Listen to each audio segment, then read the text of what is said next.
Hello, it's Jeremy Durant, BOP Design Business Principal, and today I'm going to talk about how to qualify leads and guide them through the sales process after they convert on the website. So someone comes to the website and they convert. What are the next steps? What is the process essentially to get them from a general inquiry to a qualified prospect to a committed long-term relationship?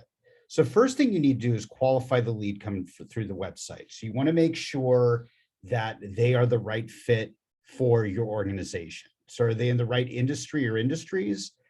Are they in the position that you are targeting? Like, are you targeting CFOs or COOs or VPs of manufacturing?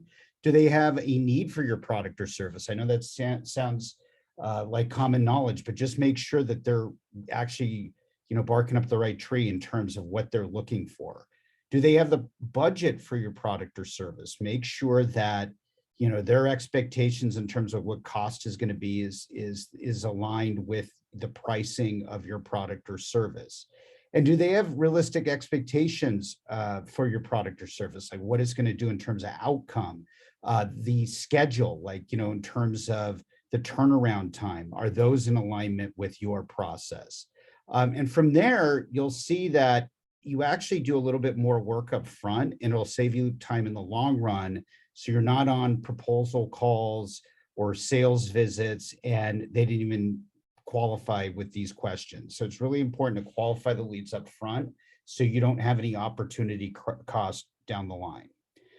Next thing is once you've qualified the lead, you need to respond to leads in a timely manner. So even when that first conversion comes in, typically the general rule is within the business day. If somebody fills out a form on the site, you'll have a first mover advantage if you get to them quickly. A lot of times you'll dictate the conversation if you're the one that's first back to them. So when a B2B sales lead comes in, it's very important to almost stop what you're doing and get back to them to talk about next steps.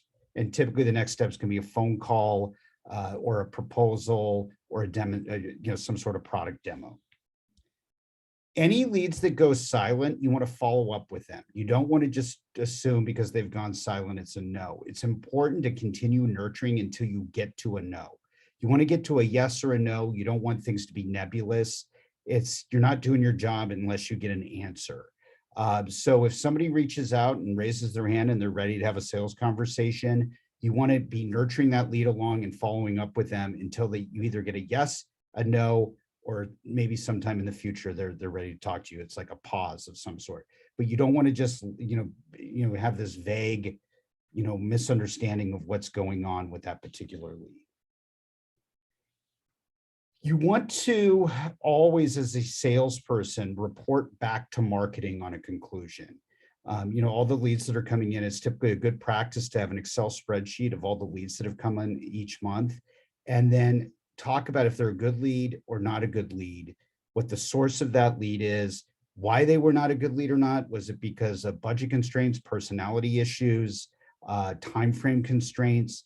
You want to give that closed loop feedback to marketing because they're helping with the lead generation, because you may start seeing patterns of where the good leads are coming from and where the bad leads are coming from. You may look at a particular networking group you're a part of, and guess what?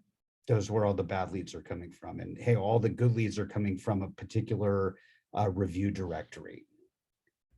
So, really what you want to do is, I always like to remind people when you measure, that's important, but you also want to celebrate your wins. So, I think there's a lot of, we get lost a lot in terms of the data. But really sales and marketing, when you win a big deal, you want to be celebrating as a team. A lot of times sales and marketing can have some mutual disrespect for each other, but if they're working together and celebrating their wins, that's going to help them be a more successful, optimized unit. So this is Jeremy Durant again, business principal here at BOP Design, and I thank you for the time today.